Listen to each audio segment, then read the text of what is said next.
O Internacional faz hoje seu último treino no CT Parque Gigante, agora à tarde, e o técnico Eduardo Cudê já deve começar a esboçar a escalação que deve ir a campo.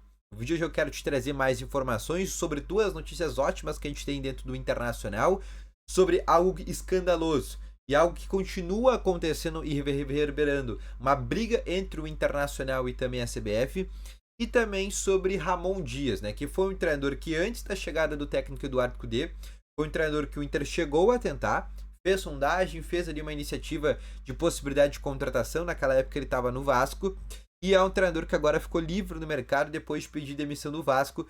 E todo mundo sabe, com esse começo de polêmica do técnico Eduardo Cudê, o nome começou a chegar dentro dos bastidores do Internacional. Quero te contar um pouco mais se existe realmente algo sobre isso. Mas antes, roda a vinheta.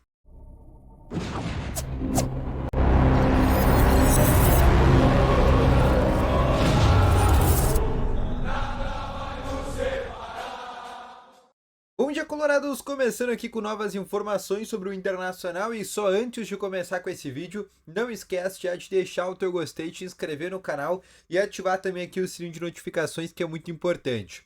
Além disso, quero te falar também que no primeiro link na descrição tem o Ativo Ultra, que é o melhor estimulante para você que tem uma melhora na performance entre quatro paredes. Uma cápsula dura mais de 4 dias, é para homens de todas as idades, não perde tempo, clica no primeiro link na descrição e compre agora mesmo o Ativo Ultra com uma entrega totalmente sigilosa, tá bom? Vamos começando então aqui com as informações do Internacional. O Inter que treina hoje no CT Parque Gigante, última atividade antes do jogo amanhã, 9h30 da noite, contra a equipe do Juventude, tá? O Inter treina hoje, 4 horas da tarde, portões fechados no CT, e vai ser o único treino que o técnico Eduardo Cudê vai ter para preparar essa equipe para o jogo de amanhã. Qual que é a tendência de escalação? A tendência de escalação é de uma repetição de time do mesmo time que empatou por 1-1 contra o Atlético Goianiense, com Rocher, Bustos, Mercado, Vitão, René, aí Thiago Maia, Bruno Henrique, Wesley, Maurício, Luca, Borré. O que pode acontecer nesse time? A entrada do Alário no Luca, essa é a primeira possibilidade. E a segunda possibilidade é o Fernando entrar na vaga do Thiago Maia. São duas coisas que podem acontecer. Outra situação que muitos perguntaram: se pode entrar o Robert Renan na vaga do Mercado, muito porque o Juventude vai jogar dentro do estádio Beira-Rio, completamente fechado. Vai jogar bem fechadinho. Isso todo mundo sabe que vai acontecer. Vai ser um time que vai jogar ali para empatar, para perder no máximo de 1-0, para especular um gol dentro do estádio Beira-Rio. É o que vai acontecer, é o que o Juventude vai tentar fazer, o mesmo que fez na semifinal do Gauchão, o mesmo que fez, por exemplo, o Atlético Goianiense esse último final de semana. E o Mercado tem uma característica diferente, né? Até por ser um zagueiro, né, de mais imposição, de ser um zagueiro mais brucutu, ele não é um jogador que sabe sair jogando. Diferente do Robert Renan, que tem um cacoete para saber sair jogando. Então muitos perguntaram se o Robert podia ser uma opção. Difícil, por causa do episódio do Juventude. O Inter está enfrentando novamente o Juventude. Vai ter todo um ambiente dentro do estádio Beira-Rio, né, contra o Robert Renan. E até por isso não deve acontecer. Por isso que a tendência é uma manutenção do Militão com o Mercado. Mas o que pode acontecer é a saída do Thiago Maia, que é um jogador também de mais imposição, diferente do Fernando, que tem um passe um pouco mais vertical, de ser um cara que quebra um pouco mais de linha. A tendência é que o Fernando possa aparecer nesse time. E a questão do Luca, né, que pode ser o Gustavo Prado ou que pode ser o Alário, a principal opção pelo Luca é que para o segundo tempo o Cudê tem opções. Porque se o Cudê sair com o Prado ou se o Cudê sair com o Alário, no segundo tempo ele vai ter o Luca como opção para mudar o jogo. O Inter tá com muitos desfalques no banco de reservas. Não vai ter o Alan Patrick, não vai ter o Valência. O Wanderson só volta daqui um mês. O Johan ainda vai seguir fora, né? Então ele tem muitos problemas ainda do meio para frente. E daqui a pouco ele coloca o Gustavo Prado no banco de reservas exatamente para ter uma única opção, né, de diferença para o segundo tempo. Ainda mais que o Inter vem com muito desgaste físico. É o mesmo time que vem jogando há mais de 15 dias. Ele não poupou nenhum jogador contra o Delfim. É o mesmo time que jogou contra o Atlético Goianiense, que tinha jogado anteriormente no Campeonato Brasileiro contra o Atlético Paranaense. Antes disso contra o Palmeiras. Então é um time que já vem já com um certo desgaste físico, mas ainda assim o Inter vai repetir o time contra a equipe do Juventude. Outra situação que eu quero te fazer é sobre algo que o Inter vem tentando fazer, né? E é quase uma briga sem fim que o Inter vai fazendo, que é a reclamação com a arbitragem. O Inter fez mais um ofício à CBF, o Inter foi à CBF, pediu os áudios de Inter e Atlético Goianiense, para entender por que, que a Edna Alves e por que, que a árbitra do VAR, Daiane Muniz, não deu pênalti no Gabriel Mercado. É algo recorrente que já vem acontecendo. Ele foi novamente essa partida de amanhã contra o Juventude. A CBF escalou um árbitro.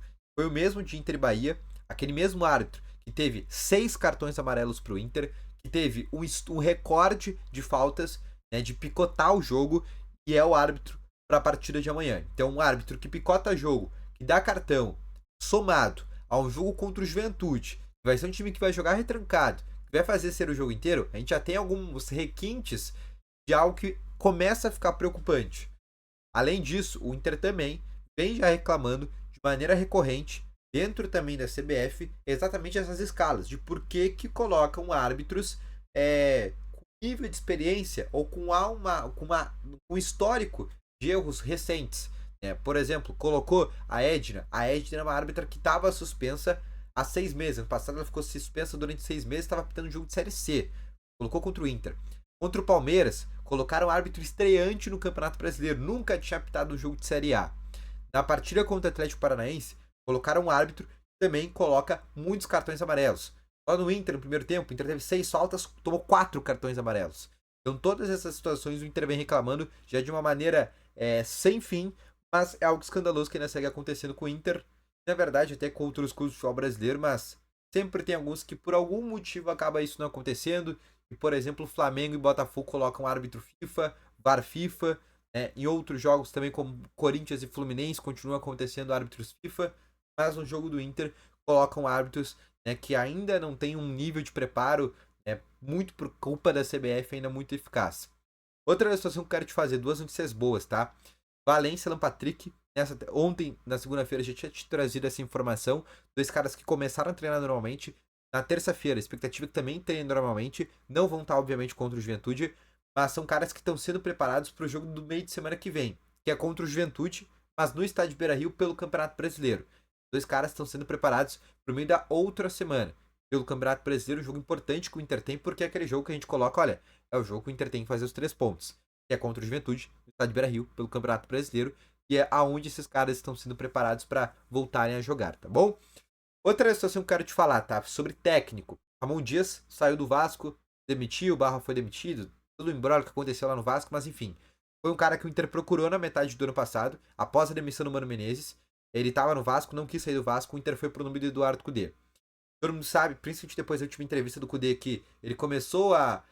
Muitos falaram que ele começou ali a cavar a saída, que talvez o problema seja ele, que talvez a culpa do time não tá jogando bem seja dele, que ele pode pedir para sair, né? Inclusive algumas informações de bastidores falaram isso, mas a informação que eu tenho é que tanto o Inter quanto o Cudê, muito por causa da amizade que o presidente Alessandro Barcelos tem com o Eduardo Cudê, é um cara que não vai sair nesse momento, é um cara que vai seguir no Inter ainda por um bom tempo, tá bom? A não ser que aconteça a partir de agora resultados horríveis. Mas o Inter vem numa temporada boa, 73,9% de aproveitamento. Dos 23 jogos que o Inter tem, são 15 vitórias, 6 empates, 3 derrotas. O Inter só 2 derrotas, na verdade, que o Inter tem ainda no ano. Foram 6 empates. Óbvio, teve a eliminação por Juventude dentro do Campeonato Gaúcho, que pesa muito. Aí, somado a isso, teve esse empate contra o Atlético Goianiense, teve já o Tomaiapo, que foram 2 episódios também que conturbaram muito aquela relação. Mas, ainda assim, os números do Inter na temporada são belíssimos números. Números de que o Inter não fazia há muito tempo. Mas ainda assim é algo que vem acontecendo de maneira conturbada e agora tendo essa sombra de livre no mercado vai começar a ter um certo ruído. Mas o Inter tem plena convicção com o técnico Eduardo Cudê consegue chegar a grandes coisas esse ano. Se vai ser campeão é outros 500 porque depende de uma série de fatores. Mas com todo mundo à disposição e o Inter não tendo mais problema com lesões, o Inter entende que o Cudê vai conseguir chegar muito longe dentro das competições. Bom, então esse foi o vídeo, espero que tenham gostado. Deixa o teu gostei, se inscreve no canal. Volto logo mais essas informações. Valeu, falou e fui.